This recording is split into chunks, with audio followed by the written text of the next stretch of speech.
Сәлем бәріне, бүгін біз Мерхаби қысқа метражды фильміне превью жасайтын боламыз. Трейлеріне жасағанбыз. Осы жолы сәл трейлерінен өзгеше бізге жіберген сюжеттер бар, солар бойынша жасаймыз. Енді бұл жерден дауыс ерекше шығып тұр, себебі запись жазған кезде дауыс жазылмай қалыпты. Сосын наушниктің дыбыс жазу өте қалай десем болады, сапасыз. Одан кейін осы ары қарай көруге сіздерге кеңес беремін. Қанша жерден ускоренный версиясы болса да сіздерге бір-екі іліп кетер мәліметтер болуы мүмкін. Рахмет, кеттік, онда бастаймыз.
Rock bottom on the track, boy.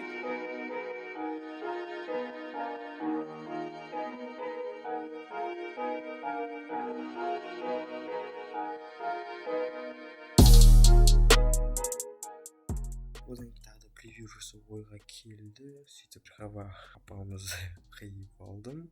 Негізі идея мен инстаграмнан көріп қалған болатын. Сол кезде осылай суреттерді, үлкен бір сурет болады, сосын коллажи ма, бір-біріне перекасание ма, қалай айтатынын білмеймін, соны жасау керек болды. Яғни біздегі апамыздан денесінен осылай суреттер шығып тұрады. Кімдердің Манас, сосын Қасым-Жомарт Тоқаев солардың суреттері шығып тұрады. Бірақ та маған ол кісінің денесіне жетпей қалғандықтан бір суреттен тағы да бір сурет жасап алдым ғой. Сыйдырғанша жасадым, көріп тұрмын өзі. Одан кейін фонды қиып тастау керек болды. Білмеймін, осы идеяны жалғастырып көргім келді, бірақ та тағы да бір вариант ретінде бергім келді. Бірақ айтсам болады, қайтадан біріншісіне оралып, соны ары қарай аяқтайын деп ойладым.